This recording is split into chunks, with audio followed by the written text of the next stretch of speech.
2:1 multiplexer. So this is very important, guys. I'll mark it as important here.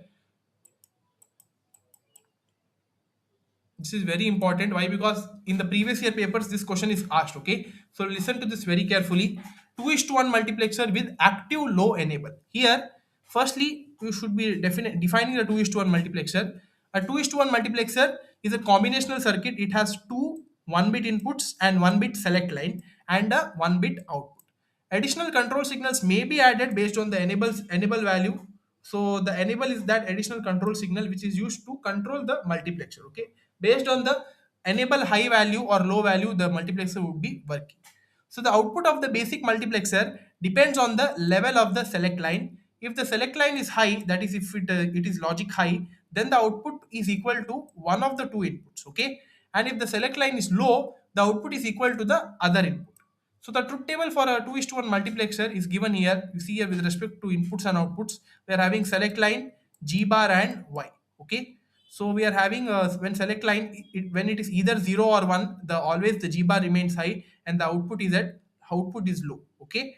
So here when the select line is logic low and logic high, the G bar is low, but the outputs are the inputs whatever it is assigned to them. Okay, like this, the truth table could be defined, and based on that, the block diagram or the logic symbol and the logic diagram is required based on the working of the 2:1 multiplexer. Okay, so this is the basic logic symbol here. A 2:1 mux, it consists of two inputs, one output, one select line and one G bar or the enable signal which is used here. Okay, so this is the enable signal used, and with respect to this, the logic diagram is written where we would be getting S1, S2, S3, S4, S5. Okay, so these are the 5 stages through which the select line goes, and for the number of combinations it is obtained. Okay, so first you see here S4 is the combination of A, S2 and S1, right? We would be getting S4. Then S5 is the combination of B,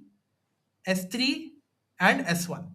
Like that, we would be getting for separate for S1, S2 and S3, and like this the logic diagram is drawn. Okay, so please pause it and refer it. This is very important.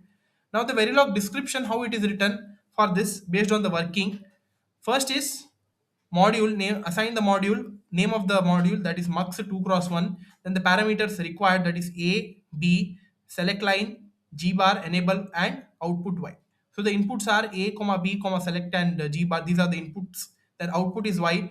Then the wires used are 5, that is S1, S2, S3, S4, S5. Wires are basically the output stages of each of the gates, right? So that is represented as wire. Then time delay. Time delay is important because in the previous data flow cases we have not used time delay, but here they have given specific time delay because 2:1 mux is operating on the select line, right? So that's why based on whatever the select line input is given, the output should be operating and we would be getting Y, right? So randomly it cannot be generated. We have to be assigning a delay first. So time delay, they have kept it as 7 nanoseconds. Okay, 7 time units or any time limit you could be giving, but here they have given it as 7. Consider it as nanoseconds. Assume 7 time units delay for all and or not operations. Okay, first assign hashtag delay. You could be directly writing assign hashtag 7. Okay, if you write directly 7, this statement is not required. Okay, so here assign hashtag 7. Now first Y is equal to S4 or with S5. This is the first statement from this circuit diagram. See here Y is equal to whatever the output is there, S4 and S5, it's given to an OR gate, right? So that's why we are using this symbol. Next S4. S4 is A and with S2 and with S1. You see here A and with S2 and with S1, right? Next S5 is equal to B and with S3 and with S1. S5 is equal to B ANDed with S3 ANDed with S4, S1, right? Next we are having S2. S2 is negation of select line. You see here S2 is negation of select line. Since you are giving a NOT gate here, so that's why negation of select line. And S3 is negation of S2. S3 is negation of S2. S3 at this stage S3 output is generated, and S3 is the whatever S2 we get, its negation because we are using one more NOT gate. Okay, like this, all the assigned values are given, and based on that, module is ended, and you would be getting the timing diagram based on the 2:1 multiplexer working. Okay. So note this thing, this is very important. There are high chances that they might be asking it. Okay, so the concept of examples of data flow description. First we'll discuss of a full adder. Okay, so I'll not just explain you, I'll not explain you about how the inputs and outputs are written or the truth table part, only how the data flow description is mentioned. Okay, you see here, this is the basic definition they have given for a full adder. A full adder is a combinational circuit where output depends on the input. Okay, and it adds three input bits. So full adder, as I've told you, it consists of three bits. One is a, b, and this is the carry input here, and the outputs are two bits. One is for sum and another one is for carry out. So examples of full addition are, you see here, 1 plus 0 plus 1. So if 1 plus 1, initially in decimal it is 2, and in binary it is written as 1 0. Okay, here the carry generated is 1 and the sum here is 0. Similarly, for 3 bits addition also it's done here. So like this, the truth table is mentioned, you see here, for 8 combinations from 000 up to 111, the sum and carry. Okay, so this is the truth table. I hope till now you guys might be knowing this, because a lot of times we have discussed this. Okay, now for this, if you want to write the k-map equivalent, you could be drawing it. Otherwise, directly the expressions you could be mentioning for sum and carry. So here I have given the direct expressions. Sum is equal to A XOR with B XOR with C. But here they have not mentioned in terms of XOR gate. They have directly written it by seeing the truth table. In sum, you see here, wherever the inputs are high, that is here in these four combinations, the inputs are high, right? So here that combination you need to be considering. That is, for here it is 001. It corresponds to, in terms of variables, you could be representing it as A bar, B bar, C, right? Similarly, for all four things they have represented it as A bar B bar C plus A bar B C bar plus A B bar C bar plus A B C. Okay. Similarly, for carry out it is A B plus A C plus B C. Carry out it is AB plus AC plus BC. Okay, like this the sum and carry expressions are written. Then after that, if you want to, could be drawing the logic symbol separately for sum and carry, so they have written it here. Then the circuit diagram of a full adder, which is built from two half adders. Okay, they have used two half adders and built the full adder. So half adder expression, you know, right? Half adder, the sum is A XOR with B and carry is A into B. So here they have used two half adders in order to construct one full adder. So totally they have used three bits here, and the first two bits A and B they have used for the construction of first half adder. You see here A, B are given to direct to XOR gate, and from those inputs they have given it to AND gate. Okay, so that's why you would be getting half adder outputs at the first stage, and for the second stage they have considered B and C as inputs, and these two are given to one XOR gate, and from these two they have given it to AND gate, and this would be the half adder outputs of the second stage. Okay, combined together, you see here, the AND gate, whatever the AND gate is there, right, in that from the first half adder, AND gate output is given to one OR gate, and the second half adder AND gate output is given to OR gate, and so that we would be getting the carry out expression, and some expression you could be directly taking one the XOR gate of these three inputs. Okay, so like this you could be drawing a full adder using two half adders. This is done. Now the Verilog description part, how it is written. You see here, one is, first is module, then the name of the module. Here they have assigned it as full adder, and the required parameters are port values, that is A, B, C. Okay, then outputs are sum and carry out. So here the port values, they have not mentioned sum and carry, you should be mentioning it. Okay, here they have not mentioned, they have made a mistake. A comma B comma C comma sum comma carry. After that, outputs and inputs you assign, then outputs and inputs you mention, then assign you need to be assigning sum and carry based on the expressions here. Assign sum is equal to whatever expressions are given here, that only you write it here. That is, first is A bar B bar C, right? They are getting multiplied, so that's why and symbol you need to be doing and operator with respect to bitwise operator. So negation of A and negation of B and C plus, because it's getting added, right? So that's why you need to be using or symbol. So one bar here, then A bar B C bar, then one more bar A B bar C bar, then A B C. Like this, sum is assigned. In the same way, carry is also assigned. That is A and B, or A and C, or B and C. Like this, the Verilog description is written. At the end, you need to be writing end module and write the timing diagram if you want. Okay. This is for full adder. Similarly, you could be performing for full subtractor as well. Full subtractor explanation, the truth table is mentioned along with the expressions. You could be doing the same thing. Okay, so this is not required.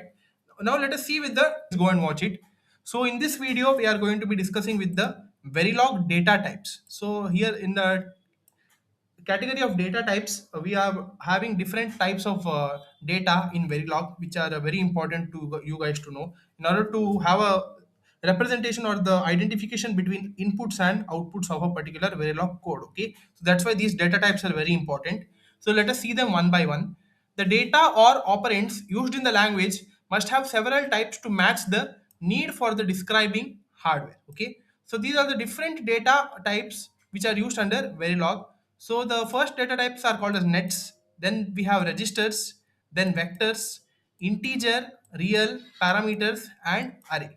So these are the basic Verilog data types. So one by one we are discussing with all the data types starting from nets here. So what do you mean by nets? These are declared by the predefined word wire. So the wire is the predefined word which is used to represent the nets in order to be having the difference between the test bench code and the Verilog code. So what do you mean by Verilog and test bench code? Verilog code is the basic code which is used for the general representation of inputs and outputs of a particular logic. But the test bench code is the working between that Verilog code which happens in internally. Okay, so that's why the internal code is very important for the function to be working in the Verilog portal, right? So that's why the test bench codes are very essential. In that test bench codes we are declaring these nets here. Okay, so for that declaration of nets we need one predefined word, so that word is called as wire. So the nets values are changed continuously by the circuits that are driving them. A wire represents a physical wire in a circuit which is used to connect gates or modules. So the if you see the word wire itself, it is it could be a physical wire which is used for the internal setup or internal connection which is happening place in the logic connection, right? So that's why it is called as a wire. The value of a wire can be read but not assigned to in a function or block. So the Verilog supports four values for nets. So these are the four values which the Verilog supports under nets. So the four values are, one is 0, 1, x and z. Okay. So these are the four values 0, 1, x and z. It indicates that this 0 indicates that it is logic 0 or it is false. So in the register it is logic 0. It is stored as logic 0. Then for 1 it is logic 1 or it is true. In the register it is stored as logic 1. X indicates that it is unknown. Unknown in the sense it would be either 0 or 1. It is unknown. It cannot be predicted. Next is Z. Z indicates that it is a high impedance value which is not suitable for that circuit, and it could be taking the excess amount of data. Okay, so that's why it is called as Z. So for example, we are having one example they have given here. You see here, example, wire sum. So in this double slash, that is the statement. This statement declares a net by the name sum. Okay. So wire sum, the name of the uh, statement, or it declares the net by the name sum. Okay. So this is the net which is used to indicate, and this is the name of that net. So that is, you see here, wire S1 is equal to 1 dash B0. It indicates that it is a 1 bit operation. This statement declares a net by the name S1. It is the initial value of 1 bit with value 0. Okay, it is an initial 1 bit value and the value of that bit is 0. Okay, yeah. So here now what do you mean by registers? Registers store values until they are updated. Okay, so that is these are basically the storage elements where the bit values are getting stored before operation and after operation. Okay, so they are data storage elements declared by the predefined word reg. Verilog supports four values for register as shown in the above table. Example, register sum underscore total. It declares a register by the name sum total. Okay, so this is the name of the register sum total, and it is used to store the value before and after they are updated. Okay, so basically they are data storage elements. Next we are having vectors. What do you mean by vectors? Let us see now. These are multiple bits. A register or net cannot be declared as a vector. Vectors are declared by brackets. So the brackets are basically used to store multiple bits. Okay, for example, if you want to store 4-bit number all together at a time simultaneously, we use the vectors because it is used to represent multiple bits at a time. Okay, so that's why these vectors are used. You see here how they are used. Example, wire, and this brackets after that 3 is to 0 is to 0, or it means that it is basically 3 down to 0, that is 3 2 1 0. Totally there are 4 bits used here. Okay, for 4 bits we used 3 down to 0. For 3 bits it is 2 down to 0, and it goes on like that. Okay, so these are the vectors.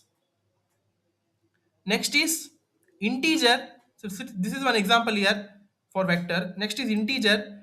Integer, it is declared by the predefined word integer. Integers are general purpose variables. For synthesis, they are used to mainly loops, indices, or parameters and constants under one particular parameter. Okay. For example, integer no bits. The above statement declares no bits as an integer. So this is the name of that integer. Next is real. Real is a floating point number and they are declared by the predefined word real. Examples of real are 2.4, 56.3, 5e12 like that. Okay, so these are the floating point number which has the decimal values. Okay, so that's why they are called as real. Then next is parameter. It represents global constants declared by the predefined word parameter. Okay, so these are the global constants because in each of the following code we are having some of the global variables, right? So in this Verilog programming we use these global constants, so that is xgty, xlty, which is used as parameters under the Verilog programming. Okay, next is array. There is no predefined word array in the Verilog programming. Registers and integers can be used as arrays altogether. Okay, if you want to be using the registers and integers simultaneously, it should be formed together as a formation of one particular Verilog array. Okay, so these are the data types which I wanted to discuss under Verilog. Hope it is clear. So please note it down, guys. These data types are very important. Okay.